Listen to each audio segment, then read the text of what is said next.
Cole Arledge put the papers on our kitchen table like he was serving dinner, not ending the marriage he had spent 10 years letting me believe was safe.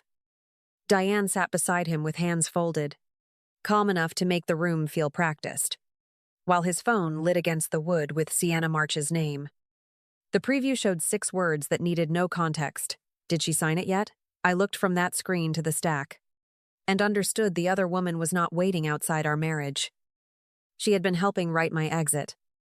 The first page said I admitted to creating professional instability for my husband, agreed to leave our home, and would stop contacting anyone connected to the academy where Cole worked. My name was typed beneath a blank signature line, as if my hand was the only missing part of their story. If you have any decency left, Brianna, sign it before this gets uglier, Cole said, jaw tight, eyes avoiding Sienna's message. Diane leaned closer and lowered her voice. A loyal wife does not hide this many documents from her husband. I slid the page back without touching the pen, because the folder beside Diane's elbow held my private notes, clipped, folded, and marked in yellow. Pages from my desk drawer had been stripped of every line that explained why I kept them.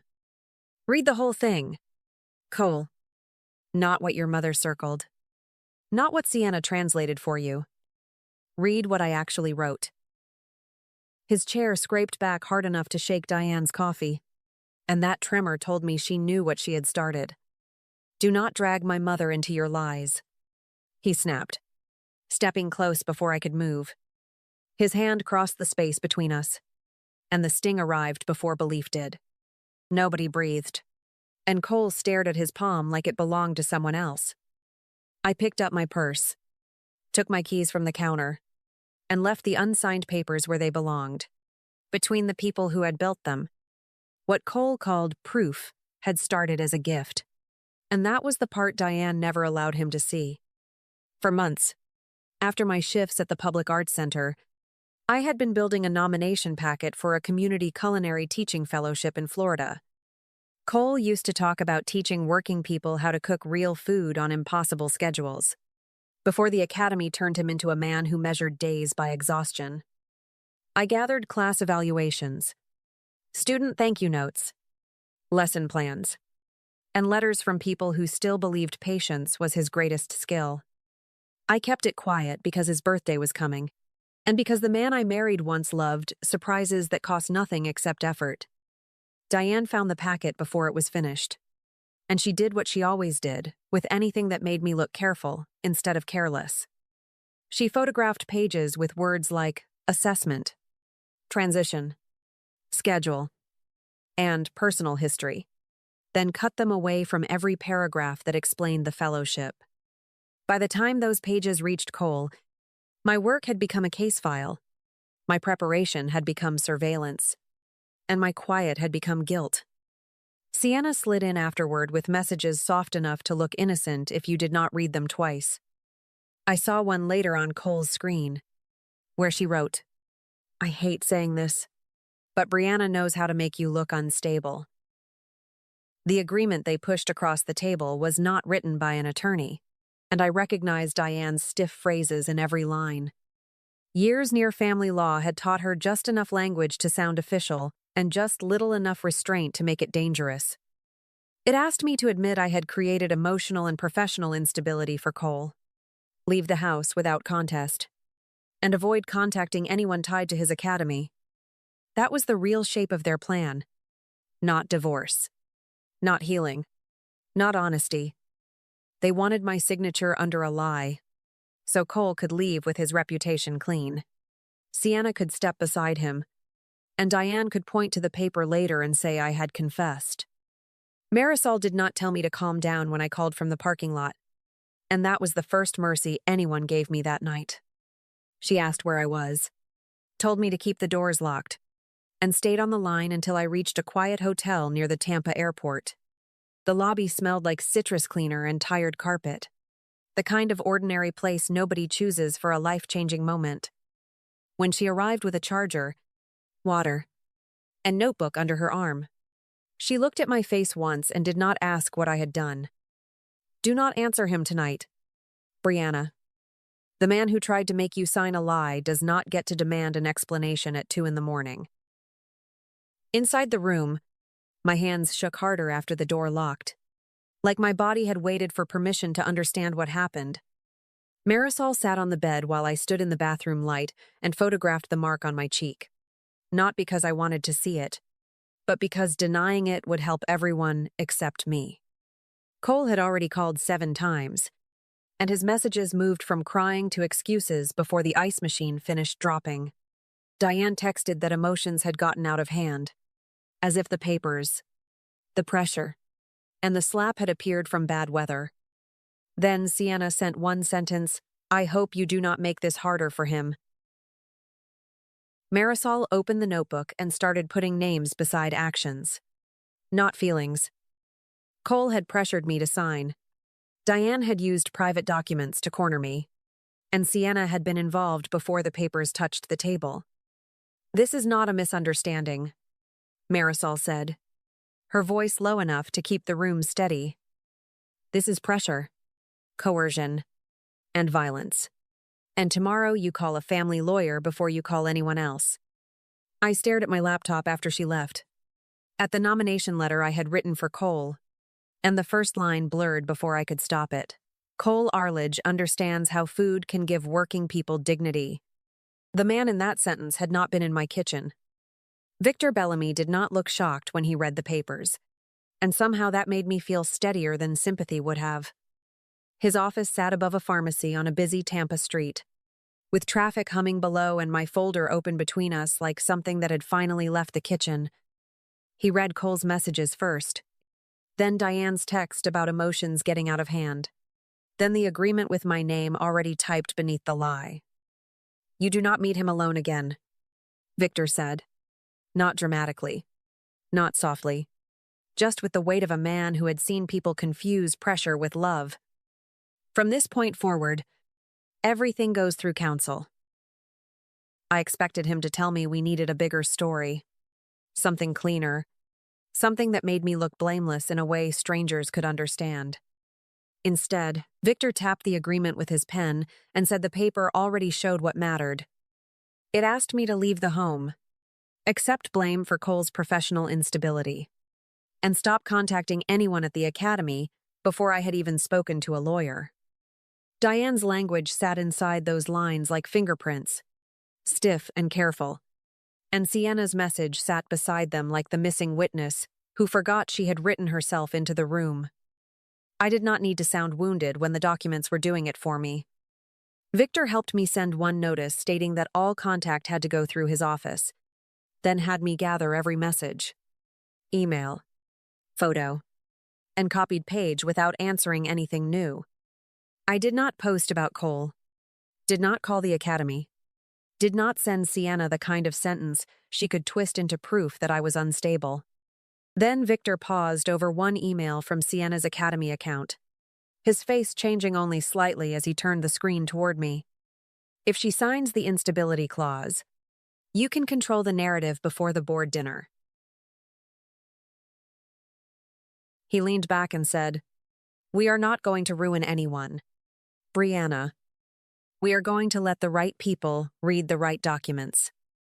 I gave him the completed fellowship packet for Cole, and for the first time since the kitchen, the truth had a place to go. I agreed to see Cole one last time in Victor Bellamy's office, because a public coffee shop would have let him perform remorse, and our house still belonged to the night he broke it. He came in wearing the same gray jacket he wore to academy dinners, but it hung wrong on him now, like reputation had weighed after all. His eyes went straight to the folder on the table, then to me, then away from the cheek he had marked and could not unsee. "Brianna, I was confused," he started, his voice rough. "My mother made everything sound like you were building a case against me. Sienna was only trying to help me understand what I was losing." Victor did not interrupt, and that silence made Cole keep talking until the excuses ran out by themselves. I opened the folder and turned the first page toward him. Not the agreement Diane had built, but the fellowship nomination I had finished before they stole pieces of it. There were student evaluations, Letters from community instructors. Lesson plans I had edited after midnight. And the program director's note inviting him to interview. Cole touched the page with 2 fingers. Careful now with paper after being careless with a person. "What is this?" he breathed. But his face already knew. "That is what your mother called evidence," I answered, keeping my hands folded because anger would have given him somewhere easier to look. "That is what Sienna helped you translate into a threat. You did not catch me leaving you. Cole, you caught me still believing in you." His phone buzzed against the table before he could answer. Diane's name flashing once. Then Sienna's message sliding in beneath it. He did not reach for either one. Cole read until the room changed around him. Page by page. Line by line. The life I had been trying to hand him, turning into something he could never ask back. His mouth opened when he reached the paragraph where I had written that he taught dignity better than technique. But nothing came out. "Can I fix this?" Finally came small. Almost childish. Victor closed his pen and explained the next steps. Divorce filings. No private contact. Communication through counsel.